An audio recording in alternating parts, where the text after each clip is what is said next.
Well, welcome back into mid-Norfolk. We're going to show you the Polytunnel and how we're getting on in here. We're now in the middle of July, 15th of July we're shooting this on, and we're almost up to the top of these 7-foot poles, and certainly at the back of these runs with the original tomato plantings we've reached the very top of the poles. We've also got our first cucumbers coming on here. Let me just find one for you. There we go. Starting to set some fruit. Maybe about a week off picking that one.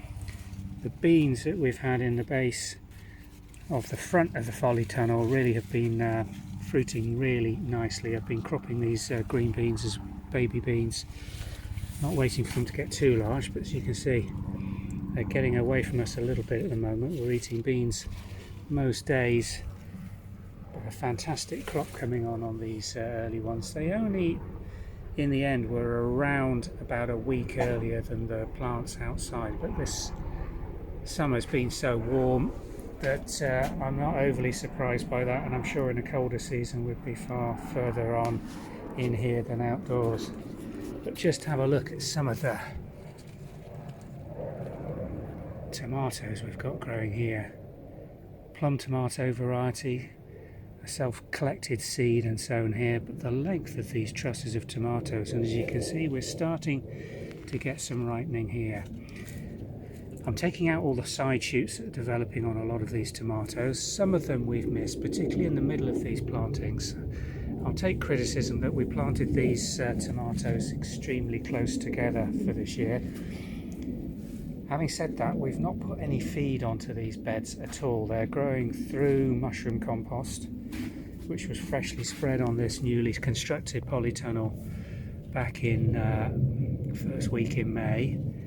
And this is the result. Really healthy, good leaf growth, lovely set. What we have done in here over the last week and a half is install an irrigation system.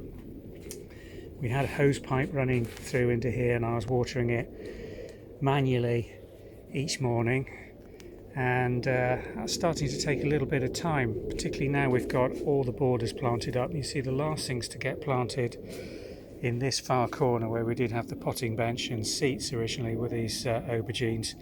I doubt I'm going to get anything off these because they were so extremely late in the season, but they are starting to grow away now. I've had to put some netting up over the end here. You can see this temporary construction, so the doors are left open all day, but this keeps the chickens out, the farm chickens mainly. We have seen rabbits and deer around here, but the chickens were coming in here, and you can see the damage they've still done that's recovering to the sweet bell peppers along the front there. They were stripping the leaves off them. They were eating them like a salad crop. Tomatoes they didn't touch, basil they didn't touch. You can see my trough of basil here looking a bit worse for wear because it's so severely overplanted. But we've brought that out onto the path now that I'm not having to come in here and water it manually. The difference in the potato plants that we've got is really quite interesting. We've got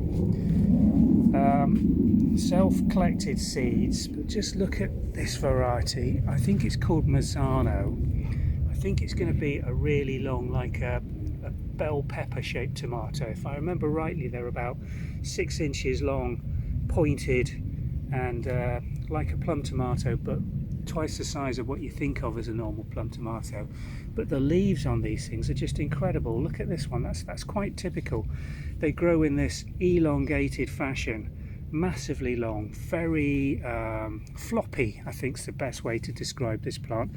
It's quite tricky knowing and how to tie this one in.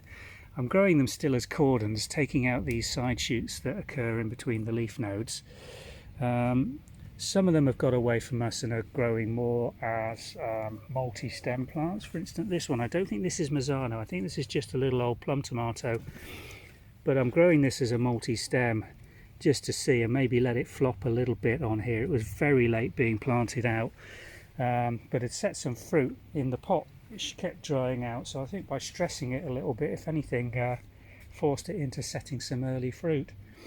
The strawberry hanging baskets have been fantastic this year. We've been picking these strawberries continuously now since early June, and there's still good crops coming on. I think they've just about finished flowering now, so not an awful lot to come once this lot all form up, but they're getting watered very well by the automatic watering system. You can see we've got 2 pipes strung along the roof of the polytunnel and 3 of these sprinkler systems. So this is set up through a connecting network. As you can see, it goes along the front of the polytunnel, down the side of the door. We've got a pressure release valve there, and the hose is connected to the system at this stage, and then I'll at the end show you the automatic battery operated controller that sits on the tap in the edge of the vegetable garden. But that means this system now waters itself once a day for half an hour through these sprinklers. The system was bought specifically for this 14-foot wide, 24-foot long polytunnel. So we've got 3 sprinklers on each side, and that seems to cover really effectively the entire ground surface area. The only bits that don't seem to get too much in the way of water are the very far corners. As you can see, I've got my bale of baling twine, which I use for tying the tomatoes in. And yesterday I spent about half an hour in here just going through. I tend to do a block at a time, just tying these tomatoes in. Let's see if we can show you some of the other varieties we've got going in here. I fought my way into the back row of tomatoes, and we've got these beefsteak tomatoes. I think we did actually record the variety that we collected the seed from. They're setting really well. Oh yes, just look at that. Beautiful, great big beef tomatoes forming. I think that's the bottom truck. No, there's one below it that looks even better. I do think, let me know what you'd do. Would you take a lot of these leaves off these outer rows to try and get some ripening? We're starting to get a little bit of oranging up on some of these fruits, but nothing that looks close to picking yet. I think it's probably going to be end of, here's an example of something just ripening up. There we go, just starting to get a bit of colour in here. I think that's probably going to be a red little small tomato, cherry tomato, probably this variety, again saved from seeds. We did a whole mixture when we collected seed here. I've got a butternut squash that I planted on the back of this row of tomatoes, and it's just gone absolutely bananas. Expecting it to set some fruit. Are there any butternuts on it yet? Nothing yet, which is a little disappointing. And in the far corner we've got a melon, which I'm going to really struggle to get to down the back of this block. I'm going to have to fight my way through the butternut squash, which is producing these massive amounts of leaf down the base. Bit of a mistake there, probably rookie's mistake. Instead of what we've planted here, I think these cucumbers are going to be far more successful growing up these strings that we've managed to give them some support. These were the last ones to be planted out, still just at the flowering stage, but I'm looking forward to picking some cucumbers and tomatoes towards the end of this month. 2 more cucumbers growing down the back of this row, and that little bush tomato down the base. Again, look, bit of ripening just starting to occur. I really want these to ripen up really nicely so that we're picking fully ripe tomatoes and not having to ripen them in-house. I really want some sweet cherry tomatoes, plum tomatoes and beef tomatoes to come out of this polytunnel. Lemon trees we've just left in situ, and you can see they're absolutely loving the conditions in this polytunnel. Plenty of fresh new growth on these plants, and the leaves forming are really healthy. The neem oil that we sprayed on these beginning of the season when they were completely riddled with scale insects has really worked well.